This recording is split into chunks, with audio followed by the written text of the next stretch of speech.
ஓது பற்பல நூல் வகை கற்கவும் இளவு சீருடை நாட்சிசை நாடுகள் செல்லவும் பல நூல்கள் பலவும் செய்து புதுமை கொணர்ந்து இங்கே திலக வாழுதலால் நாங்கள் பாரத தேசம் ஓங்க உழைத்திடல் வேண்டுமாம் என்று மகாகவி பாரதியாருடைய பாடல் வரிகளை நினைவு கூர்ந்து இங்கே மாபெரும் சபைகளில் வீற்றிருக்கும் அனைத்து சான்றோர்களையும் ஆன்றோர்களையும் வணங்கி மகிழ்கின்றேன். இந்த நாள் என் வாழ்நாளின் பொன்னாள். இந்த நாள் என் வாழ்நாளின் பொன்னாள். ஆன்றோர் சான்றோர் அனுபவத்தில் முதிர்ந்தவர்கள் அனைவரும் மேடையில் அமர்ந்திருக்க இங்கே வீற்றிருக்கின்ற அனைத்து மக்களும் இங்கே சூழ எனக்கு இந்த விழாவிற்காக வந்து கலந்து கொண்டிருக்க எனக்குள் ஆனந்தம் ஆனந்தமே. ஆடவா பாடவா என்று பரவசத்தில் நான் இருக்கின்றேன். வாசுகி அம்மையார் அவர்கள் பல காலமாக அவருடைய இசையை கேட்கும் பொழுதெல்லாம் என்னுடைய நிகழ்ச்சியில் அவர்கள் வந்து இசைத்தால் மிகவும் அருமையாக இருக்கும் என்று பல நாள் நான் கனவு கண்டு இன்று நனவாகியது. அவர்கள் பாடினார்கள். நாம் அனைவரும் என்னுடைய புத்தகத்தையே முழுவதையும் கரைத்து குடித்து அந்த பாட்டிலே வைத்திருந்தார்கள். பயணங்கள் இயக்கங்களே அம்மையார் அருமையாக பாடல் வரிகளாக கூறியிருந்தார்கள். நன்றியம்மா. அடுத்து ஐயா அவர்கள் இளைஞர் சட்டமன்ற மேலவை துறையிலே நான் பணியாற்றி கொண்டிருந்த பொழுது அவரை நான் உயர்ந்து பார்த்திருக்கின்றேன். அவர் என்ன இப்படிப்பட்டவராக இருக்கிறார்? ஒவ்வொரு ஐயா நீங்க என்னிடம் வந்து கொடுத்திருக்கிறீர்கள். நான் அப்பொழுது பில் செக்ஷனில் ஒர்க் பண்ணியிருந்தேன். ஞாபகம் உங்களுக்கு இருக்காது, எனக்கு நன்றாக ஞாபகம் இருக்கும்.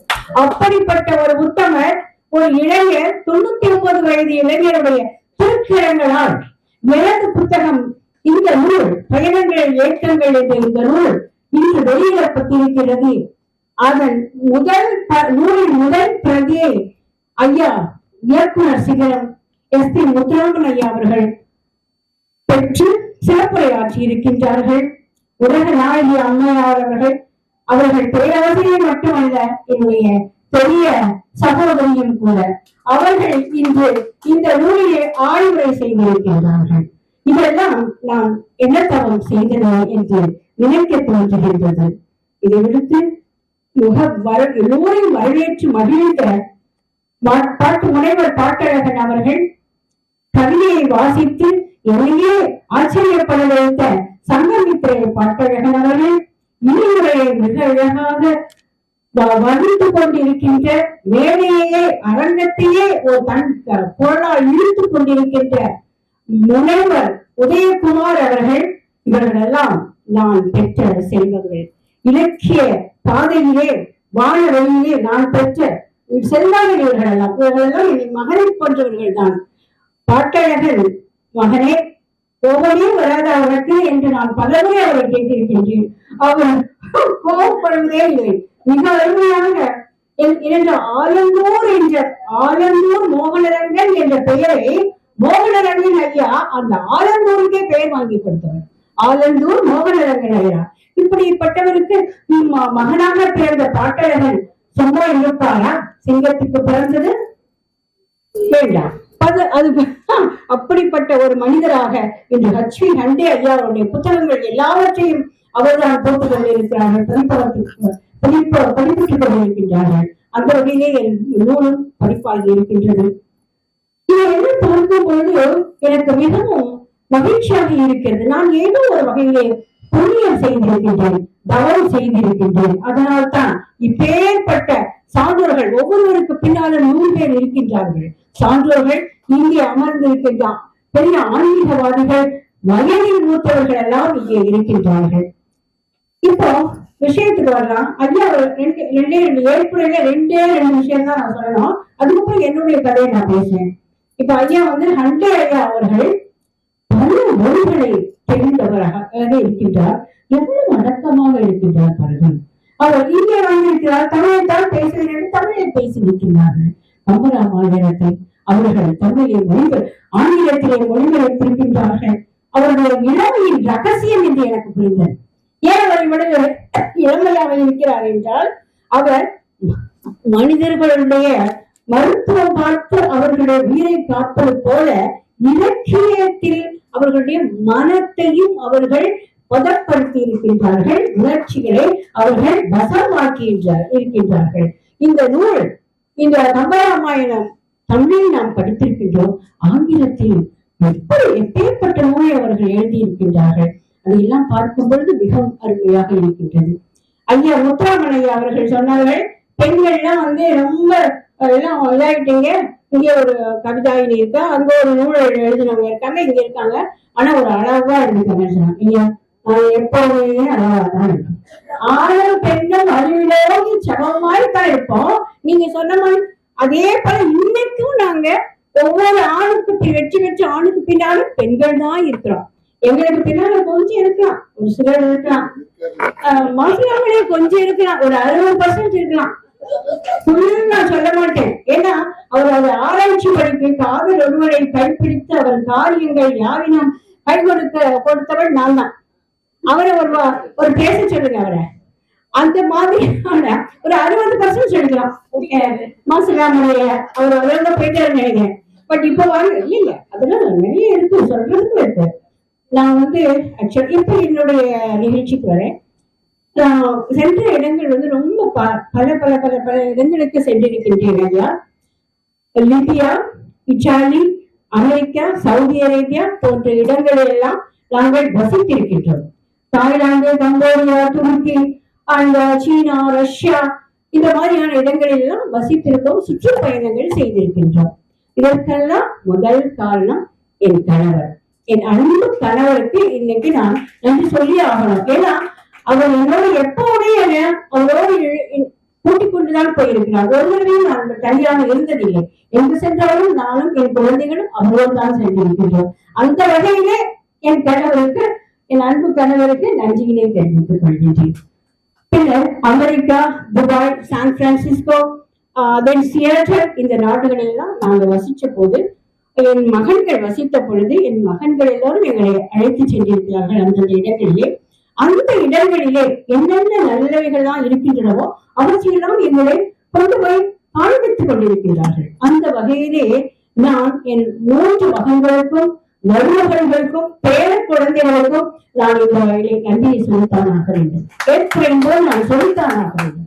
அதோடு என் எழுத்து பயணத்தை எனக்காக தோல் கொடுத்துக் கொண்டிருக்கின்ற தோழிமார்கள் இருக்கின்றார்களே, அவர்களுக்கும் இந்த நூலை மிக அருமையாக அச்சடித்துக் கொடுத்த சுதா அவர்களுக்கும் நன்றியை நான் தெரிவித்துக் கொள்கிறேன்.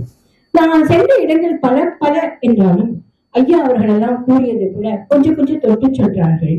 ஆனால் ஒரு காலத்திலே நான் இத்தாலி போன்ற இடங்களுக்கெல்லாம் சென்ற பொழுது நானும் என் கணவர், குழந்தைகள் எல்லாரும் எத்தனையோ பாடல் பாட்டுகளை பாட்டி உல்லாசமாக இருந்த காலங்கள் உண்டு. ஆனால் பிறகு நாட்கள் செல்ல செல்ல ஒவ்வொரு ஊர்களுக்கு செல்லும் போது அங்கே உள்ள மனிதர்களை நான் வாசிப்பேன், அங்கே உள்ள சூழலை நேசிப்பேன். அடடா, எவ்வளவு அருமையான உலகமாக இருக்கிறது. வெளியே, நம் நாட்டை விட்டு வெளியே செல்லும் பொழுது ஒரு ஆண் பெண்ணை போல, ஒரு பெண் ஆணை போல இருக்கின்றாள், வலிமை உள்ளவளாக இருக்கிறாள். உடல் வலிமை மட்டுமல்ல, மன வலிமை உள்ளவளாகவும் இருக்கின்றாள். வீரர்களுக்கு எப்படியெல்லாம் இந்த வெளிநாட்டு அரசாங்கம் செய்கிறது. பெரிய பெரிய கோவில்கள் எல்லாம் பார்த்தீங்கன்னா நல்ல அருமையான ஒரு சூழலில் போகின்றவர்களுக்கு, பிரார்த்தனை பண்ணுறவர்களுக்கு எல்லாரும் இயற்கை உபாதைகளை போக்குவதற்கு அந்தந்த இடங்களிலே சுகாதார முறையிலே அவர்கள் கழிப்பிடங்கள் எல்லாம் ஏற்படுத்திக் கொள்வதை பார்க்கும் பொழுது பிறகு எப்படியெல்லாம் அவர்கள் பழைய துணிகளை, பழைய துணிமணிகளை எல்லாம் நல்ல சீராக வைத்துக் கொண்டு ஏழைகளுக்கு உதவுவது குட்வில் என்று சொல்லக்கூடிய நல்ல மனசோடு கொடுக்கிறாங்க. அதெல்லாம் ஏன் நம்ம நாட்டில் ஏன் செய்யக்கூடாது? செய்ய வேண்டும். நம்ம நாட்டிலும் இந்த மாதிரியான நல்ல வசதிகளை மக்கள் பெற வேண்டும் என்று எனக்குள் பல ஏக்கங்கள். அந்த ஏக்கங்கள் எனக்கு பல நேரங்களில் கனவுகளா வந்துச்சு. அந்த கனவுகளின் வடிகால் தான் பயணங்கள், ஏக்கங்கள் என்ற இந்த நூல். இந்த நூல்ல நிறைய ஐயா நேரம் கருதி நான் 2 விஷயங்களை மட்டும் நான் சொல்றேன். தாய்ப்பால் பத்தி சொன்னாங்க இல்லையா? தாய்ப்பால் பத்தி சொல்லும் போது தாய்ப்பாலுடைய அருமை எல்லோருக்கும் தெரிஞ்சதுதான். மருத்துவராஜா அவருக்கு நல்லாவே தெரிஞ்சிருக்கும், நமக்கும் தெரிஞ்சிருக்கும். நம்ம கூட அவங்க அட்லீஸ்ட் ஒரு 6 மாதங்களாவது தாய்ப்பால் கொடுக்கணுங்கிறாங்க.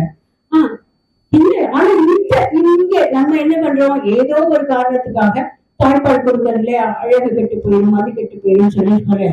ஆனா அமெரிக்காவில பாத்தீங்கன்னா தாய்ப்பால் வீணாக கூடாது என்பதற்காக ஒவ்வொரு அலுவலகங்களிலும் தாய்ப்பாலை பம்ப் செய்து, கேள்விப்பட்டிருக்கின்றீர்களா? தாய்ப்பாலை பம்ப் செய்து அதை ஃப்ரீசரில் வைத்து விடுவார்கள். வெளியே ஆபீஸிலிருந்து வெளியே வரும்போது அதை எடுத்துக்கொண்டு வந்து விடுவார்கள். இந்த நேரத்தில் இந்த பால் ஃப்ரீசரில் வைக்கப்பட்டது என்று எடுத்துக்கொண்டு வருவார்கள். வீட்டிற்கு வந்து அதை பதப்பான சூட்டில் வைத்து குழந்தைகளுக்கு கொடுப்பார்கள். இது ஒரு பெரிய கதை. ஏன்னா இதை பத்தி நான் நிறைய சொல்லணும். ஏன்னா என் மருமகள் வேலைக்கு சென்ற பொழுது அப்படித்தான் செய்வார். நான் கேட்டேன், என்னம்மா இப்படி எல்லாம் பாலை வந்து எப்படி நீ குடுக்க போற? 2 மாசத்துல குழந்தைய விட்டுட்டு வீட்டுக்கு போறியே, ஆபீஸ்க்கு போறியே, என்ன செய்ய போற அப்படின்னு கேட்டா, ஆண்டி கொஞ்சம் வெயிட் பண்ணுங்க, நாளைக்கு தெரியும் அப்படின்னு சொல்லிட்டு ஒவ்வொரு பாட்டிலையும் இத்தனை மணிக்கு பால் பம்ப் பண்ணது, இத்தனை மணிக்கு பால் பண்ணது எழுதி வச்சிருவா. எழுதி வச்சுட்டு அடுத்த நாள் அதை சூடு பண்ணி இதை கொடுங்க, சரியா போயிடுங்க. சோ எவ்வளவு அருமையான ஒரு இது பாருங்க. எவ்வளவு நானெல்லாம் வெளிநாடு சவுதி இந்த செக்ரட்டரியேட்ல ஒர்க் பண்ணும் போது என்னுடைய மகன்களுக்கு பால் கொடுக்க முடியாமல் பால் கனத்தோடு வந்த காலங்கள் உண்டு. இதே போலதானே எல்லாரும் இல்லையா? அதே சமயம் பால், தாய்ப்பாலின் பெருமை அறிந்தவர்கள், அருமை அறிந்தவர்கள் அந்தந்த நாடுகளில் வசதிகள் செய்திருக்கிறார். ஏன் நம்ம நாட்டுல செய்யக்கூடாது? அப்படி செய்தால் ஒரு சின்ன ரூம் வச்சு இந்த மாதிரி செய்தால் தாய்ப்பால் மகிமையை நம் நாடு அறியுமே என்று வருவார்கள். இப்படித்தான் அதே போட்டுதான் ஐயா அவர்கள் முத்துராமன் ஐயா டைரக்டர் அவர்கள் சொன்னத மாதிரி அந்தந்த நாட்டு மொழிகள் பேசும்போது, நான் இட்டாலிக்கு போயிருந்தப்ப நிறைய அந்த மொழிகளை குமஸ்தாய், ஹவ் ஆர் யூ, இப்ப நான் கேட்கும்போது குமஸ்தாய் பவையனே அப்படின்னா கேட்கும்போது ஜாத்தோ அப்படின்னா சாப்பிட்டீங்களா அப்படின்னு கேட்கும்போது அந்த இத்தாலியர்களுக்கு நம்ம மேல ஃப்ரெண்ட்ஷிப் வந்துருது, ஒரு அருமையான இது. அதே போல சவுதி அரேபியால இருக்கும்போது அப்படித்தான் ஹால் ஹவ் ஆர் யூ அப்படின்னு கேட்டாக்க அவங்களுக்கு ஒரு சந்தோஷம் இல்லையா, நம்ம அரபி பேசலாம். அதே போலதான் நான் எனக்குள்ள ஒரு ஆதங்கம் ஏற்றம் என்னன்னா, நம்ம நாட்டுக்கு இந்தியாவிற்கு எத்தனையோ பேர் வெளிநாட்டுல இருந்து வராங்க. அவங்க எல்லாரும் தமிழ் பேச தெரியாம ஆங்கிலம் ஒன்றுதான் நமக்கு தெரியுது, இல்லைன்னா ஹிந்தி, ஐயா சொன்ன மாதிரி ஹிந்தி தெரியுது. நிறைய பேருக்கு தமிழ் தெரிவதில்லை. அதனால நம்ம அரசாங்கம் அங்கங்க தமிழ் பயிற்சி நிறுவனங்களை ஏற்படுத்தினால் எப்படி இருக்கும் என்பது என்னுடைய ஏக்கம் ஐயா. அது ஏக்கம், அது நிறைவேற வேண்டும். எல்லாரும் அப்ப அந்த மூலமாக நம்ம தமிழை வந்து நல்ல வளர்த்தலாம் இல்லையா? அதன் மூலமாக வளர்த்தலாம். அதே போன்றுதான் இயலாதவர்கள், போஷோர் செக்ரட்டரியேட்ல ஒர்க் பண்ணும்போது போஷோர் எஸ்டேட்ல பாத்தீங்கன்னா வயசான பாட்டி தாக்குனாங்களாம் பெரிய கூடையில சாப்பாடு எடுத்துட்டு தள்ளாடாம வருவாங்க. அவங்களால பஸ்ல ஏற முடியாது. ஆனா கண்டக்டர் இருக்காங்க பாருங்க, 2-10 அடி தள்ளிதான் ஐயா போய் நிறுத்துவான். அப்ப ஓடி போய் ஏறணும்.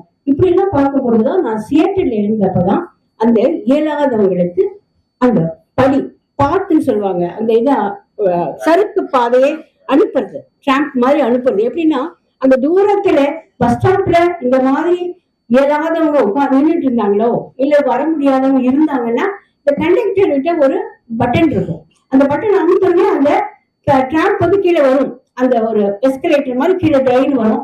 வந்தாலும் அந்த அம்மையார் வந்து உள்ள போயிடுவாங்க. எவ்வளவு அருமையா இருக்கு பாருங்க. இது ஏன் நான் பஸ்ல செய்யக்கூடாது?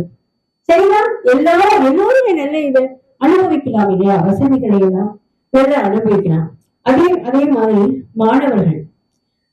கல்வித்துறையிலும் நல்ல சீர்திருத்தங்களை நம்ம நாடு செய்யலாம். அப்படி இல்லை அது மாதிரிலாம் செய்தா நம்ம நாட்டு இளைஞர்கள் எதுக்காக வெளிநாடு போறாங்க? எதற்காக போறாங்க? நம்ம நாட்டு மக்களுடைய மனிதர்களுடைய மூளை உடைய சக்தியை நம்ம பயன்படுத்தாம இருக்கோம். அதுக்கு தகுந்த மாதிரி நம்ம நாடு கல்வித்துறையில வளர்ச்சி அமைப்புகளை ஏற்படுது. இது ஒரு உதாரணம் சொல்லட்டுமா?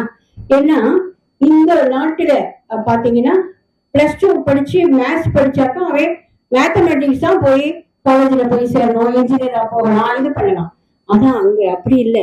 இங்க இந்தியாவில BA 4 years படிச்சுட்டு அங்க போனா நீ என்ன ஆகணும்னு ஆசைப்படுற? டாக்டர் ஆகணும்னு ஆசைப்படுறியா?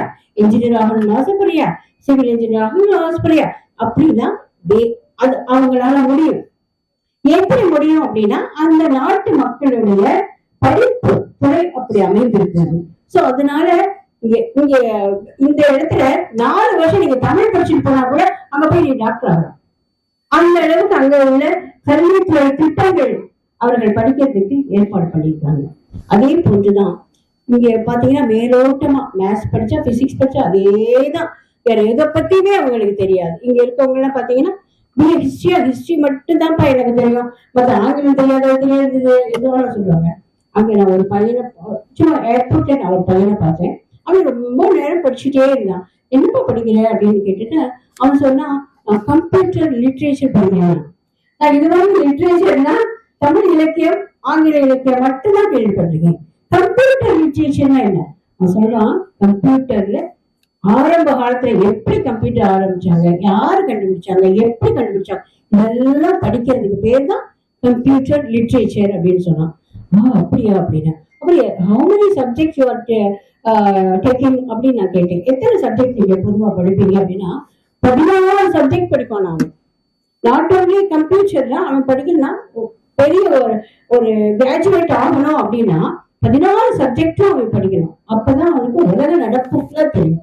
அவன் வெறுமனே ஒரு ஹிஸ்டரியை படிச்சுட்டோ தமிழ் லிட்ரேச்சர் படிச்சுட்டோ உட்கார்ந்து இல்லை, உலக நடப்புகள் எல்லாத்தையும் தெரிஞ்சிருக்கணும், கொஞ்சம் கொஞ்சம் தெரிஞ்சிருக்கணும். இந்த நாட்டு தலைவர் யாரு, இப்ப ஹண்டே ஐயான்னா அவர் என்ன பண்ணியிருக்காரு, இங்க இருக்க மருத்துவர்கள் என்ன பண்றாங்க, இயக்குனர் சின்னம் வந்து என்ன பண்றாரு, இந்தியாவுல தமிழ்நாட்டுல எப்படி சினிமா துறை எப்படி இருக்கு, இதெல்லாம் அவன் கொஞ்சம் கொஞ்சமா போட்டு வச்சிருப்பான். அப்ப என்ன உலக நடப்பு ஃபுல்லா அவனுக்கு தெரிஞ்சிருக்கு. அதனாலதான் அவங்க எக்ஸ்போஸ் ஆக முடியுது, இல்லாட்டி முடியாது இல்லையா. இந்த மாதிரி கல்வி திட்டம் வந்து அவங்க மாற்றணும். இதே போல நிறைய எத்தனையோ நான் சொல்ல வேண்டியவைகளே. அதே போல எல்லாவற்றையும் விட ஐயா இயக்குனர் ஐயா பழனின்னு ஒரு ஊர் இருக்கு, கம்பத்தூர்ல ஒரு இருக்கு. நாங்க கம்போடியாவுக்கு போனோம். இந்த கம்போடியாவில பாத்தீங்கன்னா சின்ன சின்ன சின்ன கோவில்களுக்கு பக்கத்துல கூட சாதாரண இயற்கை உபாதைகளை போக்குவதற்கு அருமையான வசதியான டாய்லெட்ஸ் வச்சிருக்காங்க. அது எல்லாமே ரொம்ப நீட்டா இருக்கு, சுகாதாரம். ஜப்பான் அப்படி ஒரு சுகாதாரம். ஆனா கொஞ்சம் நினைச்சு பாருங்க, பழனி மலையை சுற்றி நமக்கு எவ்வளவு அசிங்கங்கள் இருக்கின்றன இல்லையா. பழனி மலைக்கு போகணுங்கிற ஒரு ஆசையே இல்லாமல் போய்விடாது. ஆனால் அங்கே திருப்பதிக்கு பின்னர் அடுத்ததாக இருப்பது நம்ம பழனிதான். ஆனா இது கூட அவங்க சுத்தம் சுகாதாரத்தை அவங்க பேரணும் அப்படிங்கிறது என்னோட. அதே போல ஐயா துருக்கியை பத்தி சொன்னாங்கல்ல, துருக்கி நான் போன பேருக்கு ரொம்ப ஆச்சரியமா. துருக்கினா ஏதோ ரொம்ப பழமையா பழங்காலத்துல ரொட்டி சுட்டுட்டு இருப்பாங்க அப்படின்னு நான் நினைச்சேன். சரி, நானும் என் கணவரும் தங்கி இருந்த ஹோட்டல் பேரு ஐஹான்ங்கிற 3 ஸ்டார் ஹோட்டல்ல தங்கினோம். தங்கினப்போ அந்த அந்த அந்த ஹோட்டலோட ஓனர் செலிம் என்ற ஒரு துருக்கி பெண்மணி, அவங்க எல்லாத்தையும் பார்த்துட்டு இருக்கா, எல்லாத்தையும் கவனிச்சுட்டு இருக்கா. இந்த மாதிரி நம்ம நாட்டுல எந்த பெண்ணாவது ஒரு தனித்து ஒரு செயல்படணும் போது எல்லாரும் பேசாம இருப்பாங்க.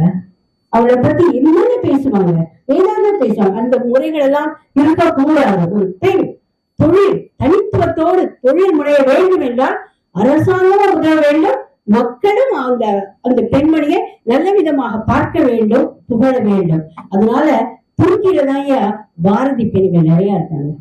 துருக்கியில தான் பாரதி பெண்கள் நிறைய இருக்கின்றார்கள். அந்த மாதிரி சொல்ற அளவுக்கு எனக்கு இருந்தது.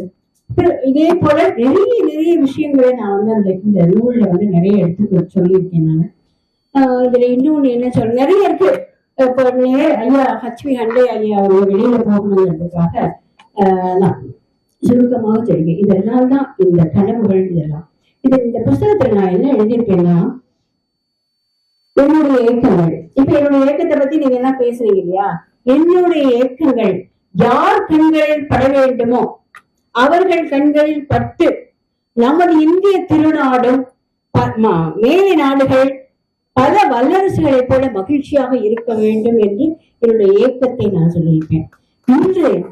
இன்று என்னுடைய ஏக்கங்கள் டாக்டர் ஹச்வி ஹண்டே ஐயா அவர்களுடைய கண்களில் பட்டிருக்கிறது. நம் இயக்குனர் சிங்களம் ஐயா அவர்களை பேச வைத்திருக்கிறது. என்னுடைய ஏக்கங்கள் அவரை நிறைய சொன்னார், ஏற்கனவே பேச வைத்திருக்கிறது. உலக நாயகி பழனி அம்மா அவர்களை இந்த நூலை பற்றி அரசு வைத்திருக்கிறது. இங்கே உங்கள் அனைவருக்கும் இந்த பயணங்கள் ஏக்கங்கள் என்னதான் இந்த அம்மா எழுதியிருக்காங்க என்றத உங்க எல்லாருக்கும் இப்ப தெரிஞ்சிருக்கு இல்லையா? இந்த சபை, இந்த மாபெரும் சபையில அது ஒழித்திருக்கிறது. என்னுடைய இயக்கங்கள் ஒழித்திருக்கின்றன. இது இன்னும் எட்ட வேண்டிய இடங்களுக்கு எட்டி செல்ல வேண்டும். நம்ம நாடு சிறப்பாக மக்கள், நாடுன்னா என்ன, மக்கள், நம்ம நாட்டுடைய பண்பாடு கலாச்சாரத்துக்கு எந்த நாடும் ஈடாகாது. அது ஒரு வகையில் உண்மை. ஆனால் நான் சொல்லுவது மக்கள் வசதியோடு, என்ன வளம் இல்லை இந்த திருநாட்டில், ஏன் நம்ம மக்கள் இவ்வளவு கஷ்டப்படணும் அப்படிங்கிற ஒரு ஏற்றம் தான் எனக்கு. அதனால மக்கள் எல்லா வசதிகளையும் பெற்று சுபீட்சமாக இருக்க வேண்டும்.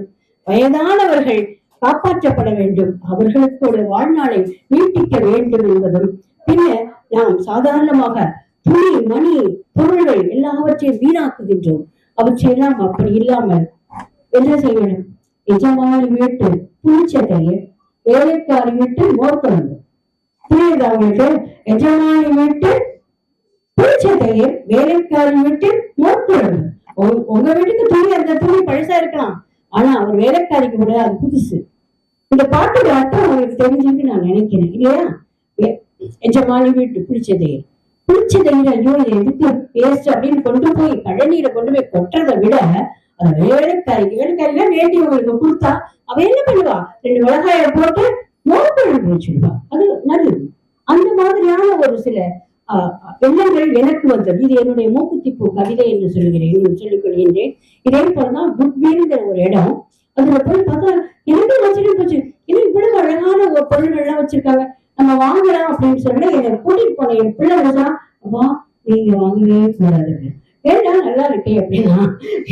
இல்லம்மா, இது ஏழப்பட்டவங்களுக்கு அவ்வளவு அழகா அடுக்கி வச்சிருக்காங்க. அங்க இருக்க மக்களே என்ன செய்வாங்கன்னா, கொஞ்சம் பழசாயிட்டா அது பழசா கொண்டு கொடுக்கறது கிடையாது, அதை தச்சு அழகா புதுசு மாதிரி கொண்டு மாட்டிடுவாங்க.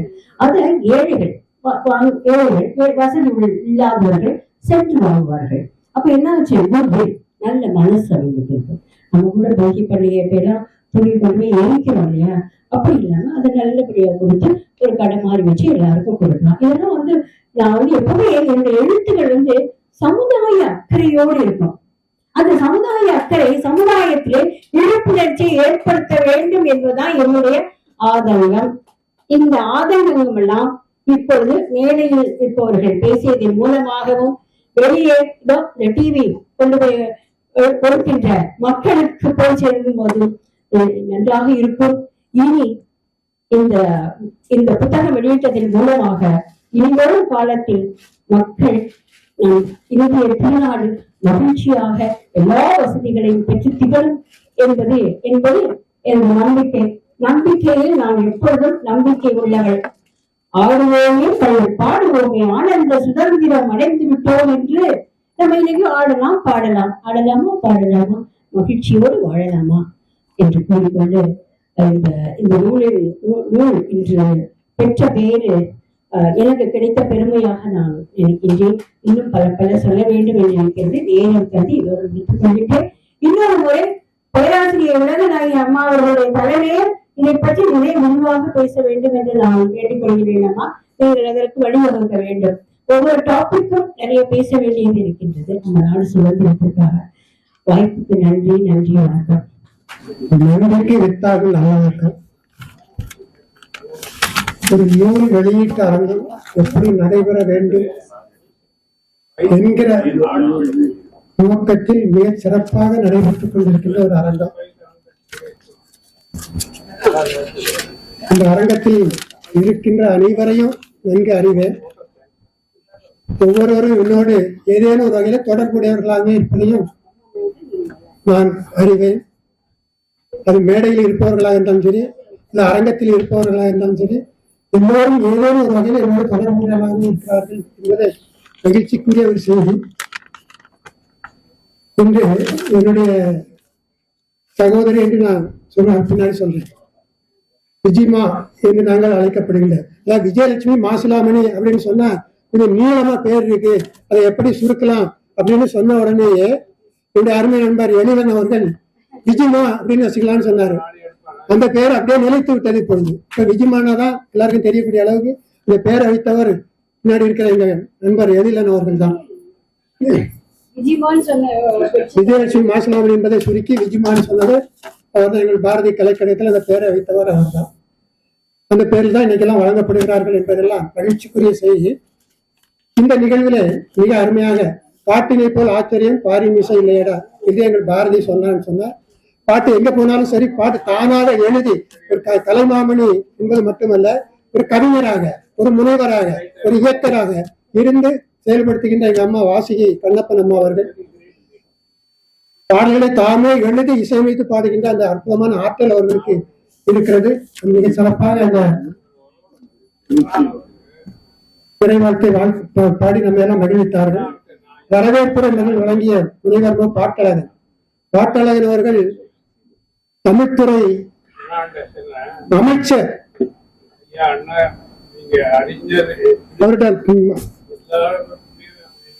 உதவியாளராக இருந்த அந்த காலத்திலிருந்தே நான் அறிவேன். அவருடைய தந்தையார் மோகன் ரங்கம் அவர்கள் நாங்கெல்லாம் இணைந்து பணியாற்றிய காலங்கள் உண்டு. மோகன் ரங்கம் ஐயாவோடு இணைந்து கவியரங்கங்களில் பங்கு பெற்ற காலங்கள் உண்டு. அவருடைய மகன் பாட்டழகன் அண்மையில லண்டன் மாநகர நாடாளுமன்றத்துல அவர் சொன்னாங்க 133 தமிழறிஞர்களை மிகச்சிறப்பாக அறிமுகப்படுத்தி பாராட்டிய செய்தியை சொன்னார்கள். அந்த நிகழ்ச்சி அங்க நடைபெற்றுக் கொண்டு இருக்கிற பொழுது எனக்கு வீடியோவில் அனுப்பிட்டே இருந்தாங்க. அங்க கனடாவில் இருந்து ஒரு அம்மா புஷ்பா கிறிஸ்டி என்கிற அம்மா அதை அப்படியே வீடியோவில் எனக்கு அனுப்பி கொண்டே இருந்தார்கள். அந்த அம்மாவும் அதுல அந்த பாராட்டப்பட்டவர்கள் கனடாவில இருந்து புஷ்பா கிறிஸ்டிங்கிற ஒரு அம்மா அவர்கள் எங்களுக்கு அதை தொடர்ந்து அனுப்பி கொண்டே இருந்தார்கள். நேரடியாக பார்க்க முடிந்தது என்கிற அந்த செய்தி. அப்படி ஒரு நல்ல நிகழ்ச்சியை நடத்தி காட்டிய தம்பி பாட்டழகன் அவர்கள், அவருடைய துணைவியார் சங்கமித்ரா அவர்களை நான் இப்பதான் முதன்மையை பார்க்கிறேன். அவர்கள் இல்லத்துக்கு பலமுறை சென்றிருக்கிறேன், ஆனால் அவர்களை நான் பார்க்கவில்லை. அவர்கள் ஒரு நல்ல கவிதை இருப்பவர்கள், பெரும்பாலும் எல்லோருமே கவிதையில் ஈடுபாடு உள்ளவர்கள், கவிதை எழுதுகிறவர்கள், கவிதை படிப்பவர்கள், கவிதையில் ஆர்வம் உடையவர்கள் தான். அது அந்த கவிதை என்கிற பொழுது அது சுருக்கமாக எல்லோருடைய மனத்தையும் தைத்து விடுகிறது. ஆகவே அது எளிமையாக இருந்தது. அந்த அளவுக்கு அற்புதமான ஒரு நல்ல கவிதை தந்து அவர்களுக்கு நன்றியை தெரிவித்துக் கொள்கிறேன். இப்போ நூலை வெளியிட்டு ஒரு நூலை வெளியிடக்கூடிய ராசியான கரம் என்று சொல்வார்கள். ஸ்ரீ கண்டே அவர்கள் சுகாதாரத்துறை அமைச்சராக இருந்த பொழுது நான் மருத்துவத்துறையிலே பணியாளராக சேர்ந்தேன். அப்பத்திலிருந்தே அவர்கள் நான் ஓரளவுக்கு அறிவேன். எங்களுடைய தொடர்பு தான் இல்லையே தவிர அவர்கள் அமைச்சராக இருந்த பொழுது நான் மருத்துவத்துறையிலே பணியாளராக சேருகிறேன். முதல்ல மருத்துவத்துறையில தான் நான் சேர்ந்தேன். அதுக்கு பிறகு வேற துறைகள்லாம் மாறி போனேன். அப்பத்திலிருந்து அவர்கள் நான் அப்பதான் முதல் இந்த மருத்துவத்துறையில பல விரிவாக்கங்கள், பல பல துறைகள், புதிய துறைகளை எல்லாம் உருவாக்க முடிந்தது. அது அவர்களுடைய முயற்சியில் ஏற்பட்டது. இந்த இஎஸ்ஐன்னு சொல்றாங்க இல்லையா, மாநில இஎஸ்ஐ, இதெல்லாம் கொண்டு வர்றதுக்கு ஒரு வாய்க்காலாக அமைத்து கொடுத்தவர்கள் ஸ்ரீ கண்டே அவர்கள் என்பதை நாம் இந்த கேஎம்சி இப்ப நம்ம சொல்லிட்டு இருக்கோம் இல்லையா, அது இன்டகிரேட்டட் மெடிசன், அதாவது சித்தா, ஆயுர்வேதி, அலோபதி, ஆயுர்வேதம் எல்லாம் சேர்ந்திருந்த ஒரு பகுதி. அதை மாற்றி அதை கேஎம்சி மருத்துவ கல்லூரி மற்றும் மருத்துவமனையாக மாற்ற இதெல்லாம் பல திட்டங்களை வகுத்து கொடுத்தவர்கள் ஸ்ரீ கண்டே அவர்கள் என்பது பலருக்கும் தெரியாது. இந்த மாதிரி புதிய செய்திகள், சிறப்பான செய்திகளுக்கு சொந்தக்காரர் அவர் என்பதை நாம் அறிந்து கொள்ளலாம். இந்த மாதிரி எஸ்பி முத்துராமன் அவர்கள் நாம் பல மேடைகளில் நாங்கள் ஒன்றாக சந்திக்கிறோம். ஆனாலும் அதிகமாக நெருங்கி பழகுவதில்லை. நான் இந்த மாதிரி யார்ட்டும் ரொம்ப நெருக்கமா போறதில்லை. இந்த மாதிரி நான் எந்த துறையா இருந்தாலும் சரி, அவர் இயக்குனர் சிகரம்னா யாருக்கு இயக்குனர் சிகரம்? திரைத்துறைக்கு மட்டும் இல்லை, இலக்கியத்துறைக்கு மட்டும் இல்லை, அறிஞர் துறைக்கு மட்டும் இல்லை. அவர் எங்கெங்கே சொல்கிறாரோ அது சமூகத்துறையா இருந்தாலும் சரி, இலக்கியத்துறையா இருந்தாலும் சரி, அறிஞர் குழுவா இருந்தாலும் சரி, திரைத்துறையா இருந்தாலும் சரி, சின்ன துறையா இருந்தாலும் சரி, பெரிய துறையா இருந்தாலும் சரி, எல்லாருமே அவர் தான் இயக்குனர் சிகரம். அப்படி எந்த துறையில் எடுத்துக்கொண்டாலும் எல்லோருடையும் எளிமையாக பழக முடியும். காட்சிக்கு எளியன் கடுஞ்சொல்லன் அல்லனர் நீ கூறும் மன்னன் திருக்குறள் இல்லையே, அப்படி ஒரு மனிதரை பார்க்கணுமா தான் எஸ்பி முத்துராமன் ஐயா அவங்களே பார்த்து நான் மகிழ்ச்சியோட போனேன். இந்த நூலை குறித்து ஒரு ஆய்வுரை வழங்கினாங்க. எங்க அக்கான்னு நான் சொல்லுவேன், இளையநாயகி பழனி. ஆனா நான் சந்திச்சது எப்படின்னு சொன்னா, இளங்கோவன் இலக்கிய இயக்கம் செய்தப்பட்டதில் தொடங்கியது. இப்ப கல்லூரி மாணவியாக வந்து கலந்து கொண்ட இளையநாயகி அவர்கள் இன்று கடை கடந்து உலகம் முழுவதும் சென்று தமிழை பரப்புகிறார்கள். யோக நாயகியாக வளம் வந்து கொண்டிருக்கின்ற உலகநாயகி பழனி அவர்கள் அந்த காலத்திலிருந்தே அவர்கள் அறிவர். இன்னொன்று நான் சுருக்கமா சொல்லணுமாண்டா, நான் பல ஆண்டுகளாக செயற்குழு உறுப்பினராக இருந்து சில ஆண்டுகளாக செயலாளராக இருந்த பாரதியார் சங்கத்தினுடைய தலைவர். இப்பொழுது 76 ஆண்டு தொடர்ந்து நடைபெறக்கூடிய ஒரு அமைப்புல முதல்ல ஒரு பெண் தலைவராக தலைவராக இருக்கிறார் என்று சொன்னா அது இந்த உலகநாயகி அம்மா அவர்களுக்கு கிடைக்கிற ஒரு பெருமை. அப்படிப்பட்டவர்கள் இன்று தமிழ் எங்கெல்லாம் முழங்குகிறதோ அங்கு அவர் இல்லைன்னா தமிழ் மேடைகள் இல்லை என்று சொல்லக்கூடிய அளவுக்கு அற்புதமாக முழங்கிக் கொண்டிருக்கிறார்கள் என்பதை நான் பார்க்கிறேன். ஏற்புரை வழங்கிய நான் நிறைய சொல்லிட்டே இருக்கு. 22 நூல்கள் சொன்னாங்க. 22 நூல்களையும் நான் சொல்லிவிட முடியும். 22 விருதுகள் என்று சொன்னாங்க. 22 விருதுகளையும் நான் சொல்லிவிட முடியும். ஆனாலும் 1-2 சொல்லித்தான் ஆகணும். அமெரிக்க பல்கலைக்கழகம் அவருக்கு முனைவர் பட்டம் கொடுத்திருக்கிறாங்க சொன்னா அதெல்லாம் சொல்லாம இருக்க முடியாது இல்லையா? சிங்கப்பூர்ல இருந்து அவர்களுக்கு மனிதநேய மாண்பாளர் விருது கொடுத்திருக்காங்க. புதுவையில இருந்து படைப்பாளர் செம்மலன் விருது கொடுத்திருக்காங்க. இதெல்லாம் நான் சொல்லாம இருக்க முடியாது. ஒரே ஒரு செய்தி முக்கியமா, நாகர்கோவில்ல அவங்களுக்கு வேலுநாச்சியார் விருது கொடுத்தாங்க. அப்ப நான் நாகர்கோவில்ல இருக்கேன், இவங்க எங்க இருக்காங்க, அந்த விருதை வாங்கணுமா அப்படின்னு என்கிட்ட சொல்றாங்க. நான் அந்த விருது வாங்க போன இடத்துல ஏசிபி சைலாமேரி அவர்கள் அந்த விருதை வழங்குகிறார்கள். மேடை ஏறினோன்னு நீங்க என்ன அண்ணன் தங்கச்சியான்னு என்கிட்ட கேட்கிறாங்க. இப்ப நான் சொன்னேன் அண்ணன் தங்கச்சியில அக்கா தம்பின்னு சொல்லிட்டேன். சொல்லிட்டு விருது வாங்கிட்டு வந்தாச்சு. அப்படி பல தொடர்புகள் எங்களுக்குள்ள. வாசல் வசந்தபிரியன் இது ஒரு அழகான நண்பர் இருந்தார் எங்களுக்கு. அவர் வழியாக தான் இவங்கள் எங்களுக்கு அறிமுகமானவர்கள் என்பதை விட ஒரு 30-35 ஆண்டுகளுக்கு முன்பு நான் முதல்ல சொன்னாங்க இல்லையா மாசிலாமணி ஐயாவை தான் அண்ணா பல்கலைக்கழகத்துல இயற்பியல் துறையில முதல்ல நானும் இளந்தேவன் அவர்களும் சந்திக்கிறோம். அதாவது ஒரு பிரபஞ்சத்தின் கதை, பிரபலமாக பேசக்கூடிய பிரபஞ்சத்தின் கதை எழுதி கொண்டிருந்தவர் அதே மாசிலாமணி ஐயா அவர்கள் தான். அவர்கள் வெளிநாடு செல்வதற்காக 12 ஆண்டுகள் அரசு பணியில இருந்தவங்க. அதை விட்டுட்டு அதற்காக அவரோடு தொடர்ந்தவங்க. இப்ப மாசிலாமணி யாரு, விஜயலட்சுமி யாருன்னு தெரிஞ்சுக்கலாம். 12 ஆண்டுகள் அரசு பணியில இருந்த அம்மா அதை விடுத்து விட்டு ஐயாவுக்கு பின்னாடி தொடர்ந்தாங்கன்னு சொன்னா அந்த ஐயாவை உருவாக்கியவர்ங்கிற வகையில இந்த விஜிமா அவர்களுக்கு எவ்வளவு சிறப்பு இருக்கிறது நான் நினைத்து பார்க்கிறேன். மாப்போசியை தான் உதவியாளராக இருந்தவங்க வேற. இவ்வளவு சிறப்பு உடையவங்க அதெல்லாம் விட்டுட்டு இந்த ஐயாவுக்கு பின்னாடி அவருக்கு துணையாக இருக்கிறார்கள். அதான் காதல் ஒருவனை கைப்பிடித்து அவன் காரியம் யாரையும் கை கொடுத்து அவங்களே சொன்னாங்க. இந்த சிறப்புக்கு உரியவர் அவங்க. அது மாதிரி இப்ப இன்னொன்னு சொல்லலாம், அவங்க ஒரு தனி இயக்கம், தனி மனிதர் இல்ல, ஒரு இயக்கம். இவங்க பெண்களுக்காக பாடுபடக்கூடிய, இன்னைக்கு அண்மை காலங்கள்ல பெண்களுக்காக பாடுபடக்கூடிய ஒரு ஒப்பற்ற ஒரு இயக்கமாக இயங்கிக் கொண்டிருப்பவர்கள். உடைய சிந்தனை பாருங்க, 2050 பெண்கள் எப்படி இருப்பாங்க அப்படின்னு ஒரு சிந்தனை. மிக அருமையான ஒரு நூல், படைப்புலக சிற்பி, எழுத்துலக சிற்பி என்றெல்லாம் விருதுகளை பெற்றுக் கொண்டிருக்கின்ற ஒரு நல்ல நூல்.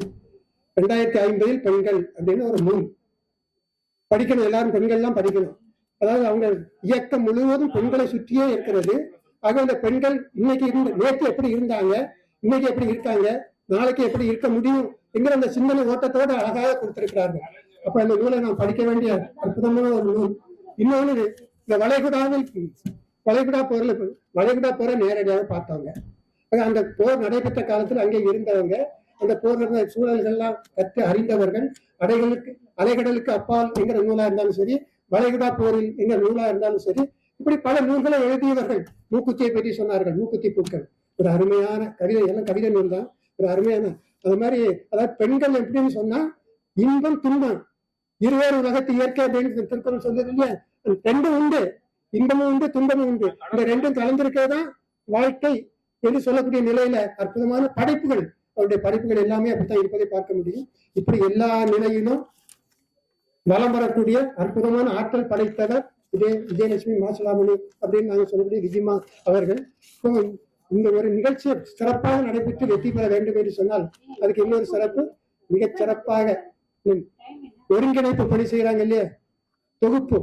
எந்த ஒரு விழாவா இருந்தாலும் அதை தொகுத்து சொல்லக்கூடியவர் அதை வெற்றி பெற செய்து விட முடியும். சின்ன விழாவா இருந்தா கூட மிகப்பெரிய ஒரு வெற்றி பெற செய்யக்கூடிய வாய்ப்பு அந்த தொகுப்பாளருக்கு உண்டு.